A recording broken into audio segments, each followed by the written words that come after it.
चक्र में अंतिम अवतार, अंतिम जन्म श्री वैष्णवी कल्कि की कहानी का अंतिम सत्य प्रकाश, उनके जीवन संघर्ष पर, उनकी वास्तविक कहानी पर, कलयुग का भयानक अंत देवी वैष्णवी के किस तिरस्कार के कारण होगा। हेलो फ्रेंड्स, कल्कि वैष्णवी सब्जेक्ट पर हमने ढेरों कंटेंट बनाए हैं और ये लास्ट कंटेंट है। अभी तक हमने आपको देवी राधा और देवी सीता सबके वो रहस्य बताए हैं जिनके आधार पर आप समझ सकते हैं कि देवी वैष्णवी की कहानी देवी सीता और देवी राधा से होकर ही गुजरती है। जन्म जन्म की कहानी का ये अंतिम जन्म है इस युग चक्र का, जो सतयुग का आधार है, जिसके द्वारा ही परमात्मा का सत्य स्वरूप भी जगत में स्थापित होगा और ईश्वर से जुड़े कलिकाल में रचे गए सभी भ्रमों का पूर्णतया नाश हो जाएगा। क्या है वो कहानी देवी वैष्णवी और श्री कल्कि की? यदि आपने कल्कि वैष्णवी यूनियन इस कंटेंट को नहीं सुना है तो जरूर सुने। इस कंटेंट में हमने देवी वैष्णवी और भगवान कल्कि के वो रहस्य बताए हैं जिनको जानकर आप कलिकाल का कारण भी जान सकते हैं और ये भी जान सकते हैं कि ईश्वर किस तरह मनुष्यों से पूर्णतया भिन्न है। दिखते हैं आम लोगों जैसे, कहानी भी साधारण होगी पर रहस्य असाधारण ही होंगे। कहानी भी साधारण होगी पर रहस्य असाधारण ही होंगे। पर पहले श्री कृष्ण को जानना होगा, उनको जाने बिना कल्कि को जानना असंभव है। अभी तक आपने सुनी है श्री कृष्ण की जो कहानी वो इस प्रकार है। श्री कृष्ण का जन्म मथुरा में हुआ है, गोकुल में पले हैं। श्री कृष्ण की एक प्रेमिका है राधा, जो उनके मामा रायन की पत्नी हैं, उनकी मामी हैं जो उनकी भक्त हैं। श्री कृष्ण बांसुरी बजाते हैं, राधा नाचती हैं। फिर एक दिन श्री कृष्ण गोकुल छोड़कर मथुरा आ जाते हैं, अपने नाना उग्रसेन को मामा कंस के बंधन से मुक्त कराते हैं, अपने माता पिता देवकी वसुदेव को मुक्त कराते हैं, सांदीपनि मुनि के आश्रम में शिक्षा ग्रहण करते हैं, द्वारिका नगरी बसाते हैं। शिशुपाल जो रावण है उसकी होने वाली पत्नी रुक्मिणी जो देवी सीता का अवतार है, उनके कहने पर, उनके प्रेम पत्र पर, जिसमें वो कहती हैं कि हे मुकुंद, आप रूप गुण शील कुल वैभव सब में सबसे श्रेष्ठ हैं, इसीलिए मेरा मन लज्जा छोड़कर आप में लग गया है। आप मेरा हरण करके मुझसे राक्षस विधि से विवाह कर लीजिए। तो वो उनका हरण करके उनसे राक्षस विधि से विवाह कर लेते हैं, उनके भाई का सिर मूड़ देते हैं, उनके पिता की कीर्ति को अपने चरणों तले रौंद देते हैं। तो इस तरह भगवान श्री कृष्ण देवी सीता यानी देवी रुक्मिणी का हरण कर लाते हैं। फिर बहुत सारी और रानियां भी लाते हैं, जामवंती, सत्यभामा, लक्ष्मणा, भद्रा इत्यादि इत्यादि, जो देवी लक्ष्मी का ही विस्तार है।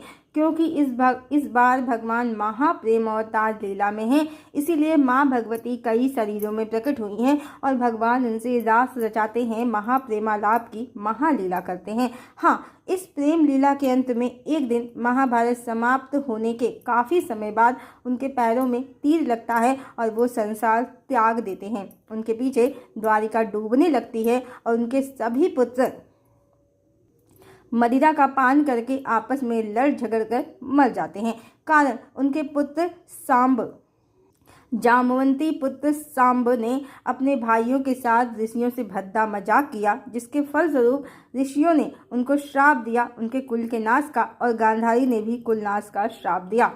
और सांब को अपनी रानियों के साथ अश्लील कार्यों में रत देकर श्री कृष्ण ने पहले ही कोढ़ी होने का श्राप दे दिया था और रानियों को श्री कृष्ण के धरा त्याग करने के बाद लूटे जाने का श्राप भी श्री कृष्ण ने दे दिया था। तो बहुत सी रानियों को लुटेरे लूट ले गए जब अर्जुन के साथ वो सभी मथुरा प्रस्थान कर रही थी द्वारिका डूबने के कारण। और मान्यता है कि राधा देवी रुक्मिणी की छाया सीता थी, या वो मूर्ति थी जो भगवान राम ने देवी सीता के त्याग के बाद अश्वमेध यज्ञ के लिए बनवाई थी। ये भी मान्यता है कि राधा एक भक्त गोपी थी जिसने भक्ति के फलस्वरूप भगवान को पा लिया था। कुछ का ये भी कहना है कि राधा नहीं थी, कारण महाभारत में देवी राधा का कोई उल्लेख नहीं है। क्योंकि रावण ने देवी सीता का हरण कर लिया था, इसका बदला राम बने श्री कृष्ण ने शिशुपाल बने रावण से लिया, उसकी होने वाली पत्नी रुक्मिणी का हरण करके। यानी सीता को एक जन्म में रावण हर लेता है, दूसरे जन्म में श्री कृष्ण। यानी सीता को एक जन्म में रावण हर लेता है, दूसरे जन्म में श्री कृष्ण। और मान्यता ये भी है कि श्री कृष्ण की रानियाँ अलग अलग लोकों से उतरी हैं या गोलोक की श्री कृष्ण की सखियाँ हैं जो श्री कृष्ण के साथ महाप्रेम की लीला करने धरा पर आई हैं। मान्यता ये भी है कि द्वापर में देवी सीता ने कई रूप बनाए श्री कृष्ण को प्रेम देने के लिए। राधा और रुक्मिणी दोनों देवी सीता का अवतार हैं। वृंदावन में माधुर्य और विरह की लीला है देवी राधा और श्री कृष्ण की, और द्वारिका में वैभव की लीला है श्री कृष्ण और रुक्मिणी की। मान्यता ये भी है कि सत्यभामा भूदेवी का अवतार हैं और रुक्मिणी श्रीदेवी का। पर ये भी कहानियाँ सोशल प्लेटफॉर्म पर मिल जाती हैं जिन्हें आप इग्नोर नहीं कर सकते। जिन्हें आप इग्नोर नहीं कर सकते कि जो स्त्रियां भगवान राम पर त्रेता में मोहित थीं वो ही द्वापर में श्री कृष्ण की रानियां बनी। जैसे जामवंत की पुत्री जामवंती प्रसिद्ध है। सत्यभामा, नागकन्या, चंद्रसेना, पाताल लोक के शासक अहिरावण, महिरावण की पत्नी का पुनर्जन्म, ये भी प्रसिद्ध है। ऐसे ही 16,100 भी थीं जो नरकासुर की कैद में थीं, पर पिछले जन्म में राम अवतार में राक्षस दुंदुभी की कैद में थीं और राम को देखकर कामासक्त हो गई थीं।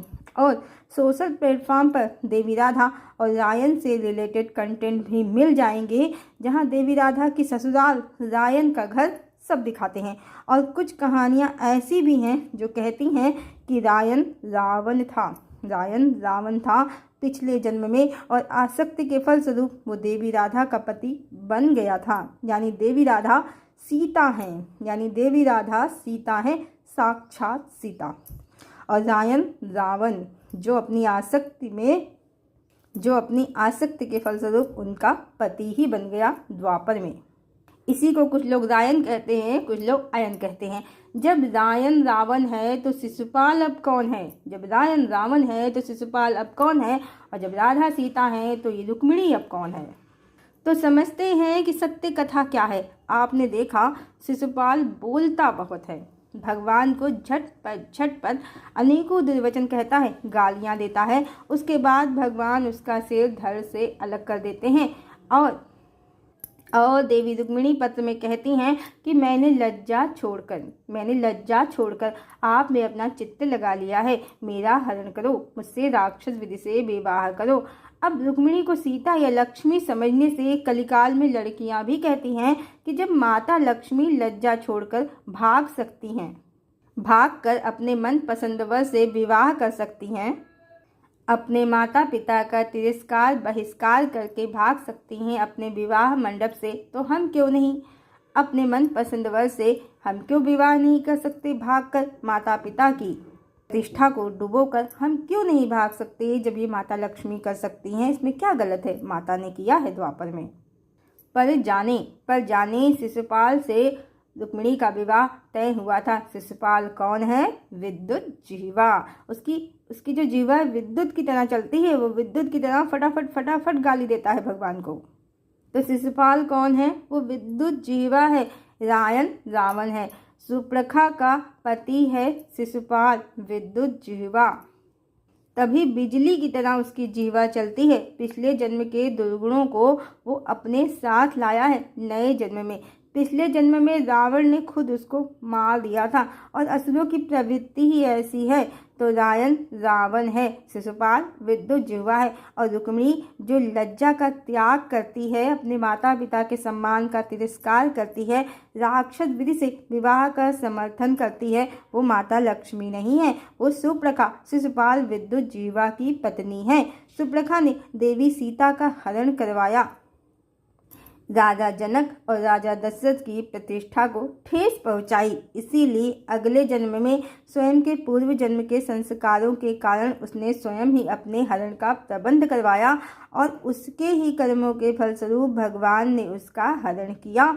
उसके भाई रुक्मी को गंजा करके छोड़ दिया। भीष्मक की कीर्ति धूल में मिल गई, कहीं मुंह दिखाने लायक भीष्मक नहीं रहे। एक राजा की बेटी अपने विवाह मंडप से भाग गई, कुल की कीर्ति मिट्टी में मिल गई। बाद में बलराम ने उसके भाई रुक्मी का वध भी कर दिया था और उसने जो देवी सीता का सुहाग छीनने की कामना की त्रेता में, तो द्वापर में भगवान ने एक के बाद एक 7 अन्य रानियां, वो जो सब राम पर मोहित थीं, सबको द्वारिका ला दिया और 16,100 अन्य विवाह और किए। इस तरह 16,108 रानियां हुई श्री कृष्ण की, पर एक भी विवाह में बारात नहीं निकली भगवान की। अधिकांश रानियों को उनके विवाह में उनके माता पिता का आशीर्वाद नहीं मिला और किसी को श्री कृष्ण पर एकाधिकार भी नहीं मिला। श्री कृष्ण छोटे भाई थे। द्वापर में धर्मानुसार ना तो वो द्वारिकाधीश थे, ना रुक्मिणी द्वारिका की महारानी। द्वारिकाधीश तो बलराम थे। उनकी एक ही पत्नी थी रेवती महारानी, जो द्वारिका की धर्मानुसार महारानी थी। कुछ भी नहीं मिला इन स्त्रियों को द्वारिका के महल में स्थान के अलावा। और कहते हैं कि जिस अत्यंत वैभवशाली द्वारिका नगरी को श्री कृष्ण ने बसाया था, भगवान ने उसमें जीवन के मात्र 6 महीने इतना समय ही व्यतीत किया। अधिकांश समय वो हस्तिनापुर ही रहते थे। जो कहानी आप सुनते हैं टीवी सीरियल कथा प्रवचनों में और जो हमने बताई है, उसमें कितना जमीन आसमान का अंतर है। पर जो भी बताया है एक भी तथ्य गलत तो नहीं है, सब इतिहास में है। हरण, राक्षस विधि से विवाह, लज्जा का त्याग, ये देवी लक्ष्मी के गुण ही नहीं है। शाप भले ही रहा हो कुल नाश का, ऋषियों और गांधारी का। परीक्षा तो सुपर्णखा की ही थी। प्रथम तो राम की पत्नी बनने की, दूसरे जब राम नहीं मिले तो ये कामना भी की सुपर्णखा ने कि राम के कुल का नाश हो जाए, उनकी मृत्यु वो देखे, उनके वैभव का वो अंत देखे। तो शाप तो माध्यम था, पर सुपर्णखा ने रुक्मिणी बनकर सब पाया। श्री कृष्ण की प्रथम रानी बनी, लज्जा त्याग कर भागकर अपने कुल की कीर्ति को डुबोकर, अपने पिता भीष्मक की नाक कटाकर, राक्षस प्रवृत्ति के अनुसार युद्ध, विनाश, रक्तपात के माध्यम से राक्षस विधि से विवाह कर श्री कृष्ण की अनेक रानियों में प्रथम रानी बनकर अपनी ही दृष्टि के आगे श्री कृष्ण को धरा त्यागते, अपने पुत्रों को मदिरा पान कर आपस में लड़ झगड़ कर मरते और द्वारिका को डूबते देखकर सुपर्णखा की सब इच्छा पूर्ण हुई। पर इन सभी तथ्य और सत्य को झुठला दिया गया। जैसे रायन को झुठला दिया गया, शिशुपाल को रावण बता दिया गया। जैसे रावण रायन बना अपनी आसक्ति से देवी राधा को पाया, वैसे ही इन रानियों ने अपनी आसक्ति से श्री कृष्ण को पाया। पर सत्य कथा को कैसे कलिकाल में बदल दिया गया। रायन का सत्य छुपाया गया, शिशुपाल को रावण और रुक्मिणी को सीता बताया गया। पर स्वभाव और प्रभाव भी कहीं छिपता है। सोचने वाली बात है, जो राम देवी सीता के रहते दूसरी स्त्री की परछाई से भी दूर रहते हैं, एक पत्नी व्रत धारण करते हैं, वो श्री कृष्ण अवतार में देवी सीता के रहते हजारों विवाह क्या कर लेंगे। पर कलिकाल में भगवान राम के एक पत्नी व्रत का रहस्य, परमात्मा के अर्धनारीश्वर स्वरूप का सत्य, भगवान एकमात्र जगदम्बिका को समर्पित हैं, ये सत्य रहस्य छुपाकर उनको अनेक स्त्रियों का पति बना दिया गया। इस लोक उस लोक से देवियां अवतरित कर दी गईं, जबकि कहानी सच में बहुत सरल थी। जो देवी सीता पर आसक्त हुआ रावण, वही रायन या अयन बनकर देवी सीता का यानी देवी राधा का पति बन गया आसक्ति के फलस्वरूप। और जो भगवान राम पर आसक्त हुई, सुपर्णखा, चंद्रसेना, जाम्बवंती इत्यादि इत्यादि, वो सभी श्री कृष्ण की रानियां बन गईं। यदि देवी राधा से विवाह हो गया होता श्री कृष्ण का, तो भगवान एक पत्नी व्रती ही रहते, पर तब इन स्त्रियों की इच्छा पूर्ण नहीं होती। सोचने वाली बात है कि देवी राधा देवी सीता हैं, भगवती हैं, जिनके लिए आदि शंकराचार्य लिखते हैं जगन्नाथ अष्टकम में, राधा सरसोपुरा लिंगन सुखो जगन्नाथ स्वामी नयन पथगामी भवतु में। और श्री कृष्ण दास जी कहते हैं, राधा पूर्ण शक्ति, कृष्ण पूर्ण शक्तिमान, दुई वस्तु भेद नाही, शास्त्रेण प्रमाण। उनको ही पुराण कथाओं ने क्या से क्या बना दिया, उनका सत्य छुपाया। जब भगवती का पति बनकर भी रायन रावण ही रहा, न तो श्री कृष्ण का विभाजन विस्तार कहलाया, न भगवान विष्णु का अवतार कहलाया, तो भगवान से मात्र विवाह के कारण ये स्त्रियां लक्ष्मी क्यों बना दी गईं? देवी राधा को कल्पना या जीवात्मा क्यों कहा गया, या फिर इन रानियों को देवी राधा का विस्तार क्यों कहा गया? कारण पुरुष प्रधान समाज और नहीं पता चेतना के रहस्य। रायन का सत्य छुपाकर शिशुपाल को रावण बताना और रुक्मिणी जो सुप रखा थी उसको सीता बताना कलिकाल का कारण बना। जहाँ जन्म कर्म इच्छा आसक्ति के फलस्वरूप बदलती कहानी का सत्य और रहस्य छुपाकर काल्पनिक कहानी गढ़ी गई। भगवान को मल्टीपल रिलेशन वाला बताने के लिए, समाज में मल्टीपल रिलेशंस व्यभिचार को बढ़ाने के लिए। इसीलिए महाभारत से देवी राधा को हटा दिया गया, रुक्मिणी को सीता बना दिया गया, अन्य रानियों को देवी सीता का विस्तार बना दिया गया। क्योंकि भगवान की पत्नी है इसलिए ये लक्ष्मी है। बड़ा अच्छा तर्क है, पर जो वास्तविक लक्ष्मी है देवी राधा, उनको कहा गया कि श्री कृष्ण की भक्त गोपी थी, उनकी मामी थी, चैत्रहीन थी, जो श्री कृष्ण को चाहती थी, एक जीवात्मा थी और कुछ नहीं। नहीं तो वो कल्पना है। महाभारत में नहीं है राधा, कल्पना है। स्वयं ही हटा दिया और स्वयं ही कल्पना बना दिया। अन्यथा जगन्नाथ अष्टकम में क्यों है देवी राधा? वो भी एकमात्र वही हैं। अन्यथा गायत्री के प्रणेता पंडित श्री राम शर्मा आचार्य माँ गायत्री की स्तुति में उनको सीता और राधा क्यों कहते हैं, और श्री कृष्ण की किसी भी रानियों का नाम माँ गायत्री की स्तुति में नहीं है, जो गुरुदेव ने लिखी है। ये है कलयुग की काली सच्चाई। भगवान से शादी करके सुप्रखा लक्ष्मी कहलाई और लक्ष्मी को रायन ने पा लिया अपनी ही आसक्ति से, पर लक्ष्मी जीवात्मा गोपी श्री कृष्ण की चैत्रहीन मामी और कल्पना कहलाई।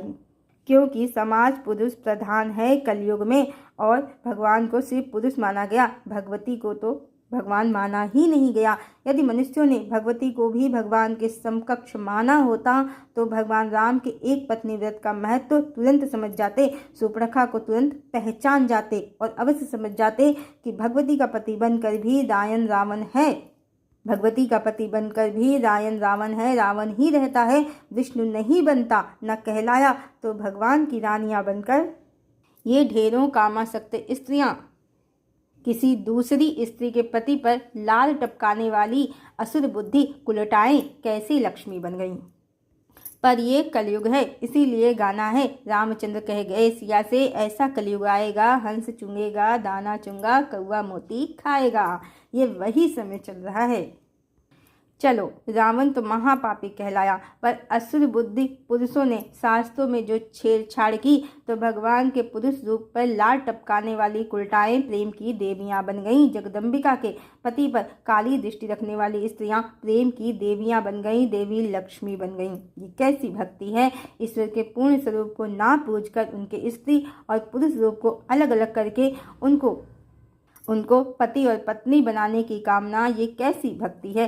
क्योंकि पुरुषों को कईयों के साथ रंगरलियां मनानी थी, उनके लिए ही धर्मशास्त्रों में इतना उलटफेर किया है उन्होंने स्वयं ही कि देवी राधा को शास्त्रों से मिटा ही दिया और उनके बारे में जो लिखा भी तो उल्टा पुल्टा।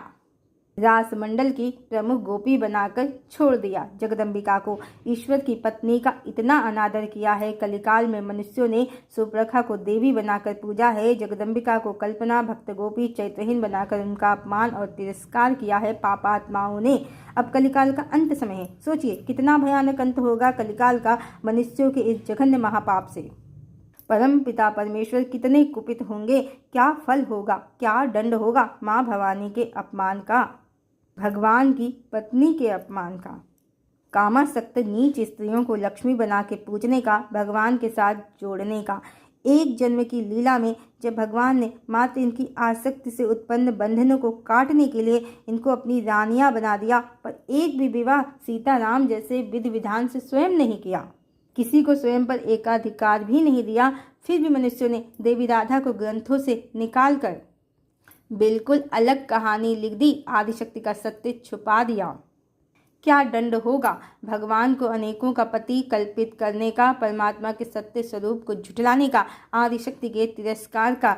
कलिकाल तभी प्रारंभ हो गया था जब परमात्मा का सत्य स्वरूप आदि शक्ति का सत्य और परमात्मा का अर्धनारीश्वर स्वरूप झुठला दिया गया था। और तब से प्रकृति और परमात्मा मनुष्यों की मात्र परीक्षा ले रहे हैं कि वो कितना नीचे गिर सकते हैं। ध्यान रहे, कलिकाल वो दिव्य युग है जहाँ परमात्मा अनेक स्त्रियों के पति हुए और आदि शक्ति जीवात्मा या कल्पना समझी गई। दिव्य इसलिए कहा, कलयुगी मनुष्यों के लिए दिव्य ही है, पर सतयुग में ऐसा कुछ भी नहीं होगा। नहीं चलेगा। अभी परमात्मा के विषय में मीठी मीठी अलंकारिक बातों में गंदी गंदी अश्लील बातें सोशल प्लेटफॉर्म पर की जाती हैं। आदि शक्ति का सत्य झुठलाया जाता है, पर सतयुग में कंट्रोल फिर से परमपिता परमेश्वर के हाथों में आने वाला है।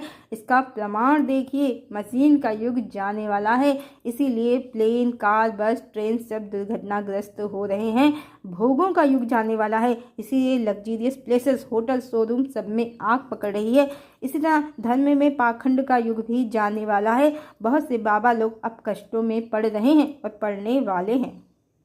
अब लोगों को उनके सामूहिक कर्मों का फल जल्दी जल्दी मिल रहा है। इसीलिए एक एक स्थान पर समूह समूह में लोग मारे जा रहे हैं। कलिकाल का अंत भयानक ही है। अभी तक गलत करने पर भी ईश्वर के विषय में गलत भाषण करने वालों को भी कोई इसका फल शीघ्र नहीं मिल रहा था। इसीलिए लोगों को लग रहा था कि कोई ईश्वर नहीं है, जो जैसे चाहे करो, ईश्वर के बारे में उल्टी सीधी बातें फैलाओ, ईश्वर तो चुप है, वो कुछ नहीं करता।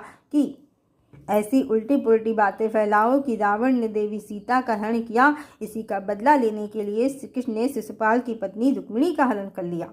क्या आदि शक्ति की यही महिमा है? क्या उनको हरण पसंद है कि रावण कभी करे और कभी राम? ईश्वर संबंधी झूठी बातें कलिकाल के मनुष्यों ने खूब फैलाई हैं। परमात्मा जो वास्तविक ट्विन फ्लेम हैं, राधा कृष्ण, उनके विरह का कारण बनने वाली जीवात्माओं को प्रेम की देवी भक्त और देवी लक्ष्मी कहा है। माँ का अनादर बहुत किया है कलयुगी मनुष्यों ने। जब देवी सीता पर कुदृष्टि रखने वाला राम से उनको अलग करने वाला रावण महापापी कहलाया, तो परमात्मा के पुरुष रूप पर काली दृष्टि रखने वाली, भोग वृत्ति रखने वाली माँ भवानी के पति को उनसे अलग करने वाली ये स्त्रियां देवी लक्ष्मी, उनका विस्तार कैसे कहलाई? ये भक्ति नहीं है, ये पाप है, अधर्म है। परमात्मा के अर्धनारीश्वर पूर्ण काम स्वरूप को तोड़ना ही और समाज में ईश्वर संबंधी गलत मान्यताएं फैलाना कि श्री कृष्ण सबके पति हैं, ये देवी राधा जगदम्बिका आदि शक्ति का अपमान है और ये कलयुग का कारण है। तो सतयुग कलयुग जैसा नहीं होगा। यहाँ गलत का फल तुरंत मिलेगा, जिसकी शुरुआत हो गई है। अभी बताया आपको कि मनुष्य सामूहिक फल पा रहे हैं, तो पहले शुरुआत दंड से ही होगी। भगवान ने कहा है, भय बिन होय न प्रीति, ये मनुष्यों के लिए है, क्योंकि मनुष्य नीच हैं। मनुष्यों में भय नहीं है। भय ना भी हो। परमात्मा करुणा के सागर हैं, दया निधान हैं, सबके माता पिता हैं, उनसे डरने की जरूरत नहीं है। पर आदि शक्ति का अपमान, परमात्मा के विषय में गलत बातें फैलाना, उनको सब स्त्रियों का पति कहना, आदि शक्ति और उनका दोनों का अपमान है। तो भय ना भी हो, पर मनुष्यों में परमात्मा के प्रति आदर सम्मान की भावना नहीं है। कितने आरोप लगाए हैं कलयुगी मनुष्यों ने भगवान राम पर। देवी सीता का त्याग किया, उनकी अग्नि परीक्षा ली, जो पूरी तरह से झूठ है। इन गलत मान्यताओं का खंडन हमने पहले ही अपने चैनल पर किया है। ढेरों कंटेंट हैं इस पर, आप देख सकते हैं। तो इस बार कहानी वहीं से शुरू होगी जहां से मनुष्यों ने शास्त्रों में मिलावट करके सत्य के स्थान पर झूठ भर दिया है। तो इस बार कहानी अनुसार देवी फिर से भगवान से विरह के बाद रावण को प्राप्त हो गई हैं, जिसके लिए ही राकेश शर्मा जी ने कंटेंट बनाया था कि देवी शत्रु के ट्रैप में है। तो इस बार कहानी अनुसार देवी फिर से भगवान के विरह के बाद रावण को प्राप्त हो गई हैं, जिसके लिए ही राकेश शर्मा जी ने कंटेंट बनाया था कि देवी शत्रु के ट्रैप में है और भगवान ने तपस्या करके उनको ट्रैप से निकाला है। तो शत्रु तो रावण ही है और कलिकाल भी है। उसकी अंधकार में ऊर्जा के कारण ही तो आदि शक्ति का सत्य छुप गया था, पर अब प्रकाशित है और भगवान ने देवी को शत्रु के ट्रैप में रहते हुए जागृत किया है।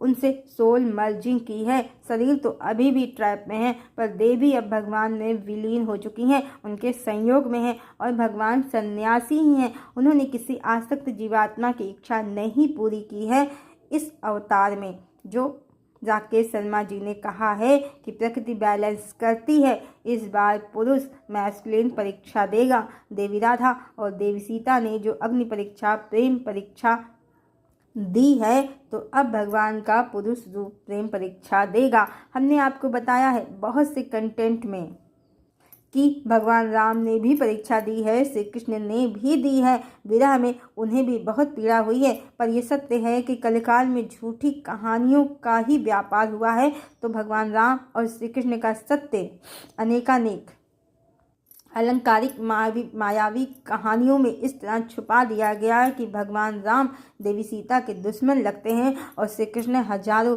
रानियों के, गोपियों, सखियों के रसिया लगते हैं। पर अब देवी आदि शक्ति के पति धरा पर स्वयं अवतरित हैं अपना प्रेम सत्य सिद्ध करने को।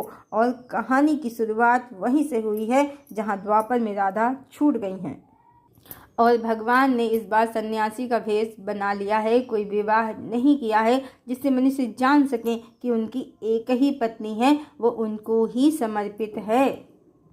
और अगर माया के संसार में अपनी आसक्ति के फलस्वरूप रावण उन्हें पा भी ले, या द्वापर में हजारों स्त्रियों ने भगवान को पा लिया था, तो प्रथम तो देवी अपवित्र नहीं है भगवान के लिए, वो उनको अपने साथ लीला पूर्ण करके परम धाम ले जाएंगे। दूसरे, न रावण की वो पत्नी है, न भगवान इन आसक्त स्त्रियों के पति हैं। माया के जगत में पाना नहीं है। भगवान की कहानी इसी सत्य को जगत में प्रकाशित करेगी कि माया के संसार में शरीर किसी का पा लेना उसको पाना नहीं है, चेतना का मिलन ही सत्य है। द्वापर में इन स्त्रियों ने भगवान के साथ कुछ भोग विलास के क्षण पा लिए, इसका ये अर्थ नहीं है कि ये भगवान की पत्नी है। मात्र शरीरों का संग हुआ, आत्मा तो भगवती को ही समर्पित रही भगवान की, और यही इस बार सिद्ध होगा। भगवान क्षुद्र मानसिकता के पुरुष नहीं है कि रावण के छू देने से देवी को अपवित्र कहकर उनका त्याग कर दें। भगवान जानते हैं संसार माया का है, शरीर सत्य नहीं है, सत्य चेतना ही है। और आदि शक्ति परम पवित्र हैं, वो स्वयं पवित्र करने वाली हैं, वो क्या अपवित्र होंगी। तो भगवान आ गए हैं, और राकेश जी के अनुसार ही भगवान जब आएंगे तो तूफान आएगा, धरती कांपेगी, आकाश हिलेगा। तो अब ये सब रोज ही हो रहा है, तो मनुष्य सावधान हो जाइए। परमात्मा का पूर्ण स्वरूप पूजिए, उनके शक्ति या शिव तत्व को उनसे अलग करके, सीताराम को अलग करके, सीता या राम को पत्नी या पति बनाने की कामना रावण या सुप्रखा वाली कामना है, ये ठीक नहीं है, इसका त्याग कीजिए।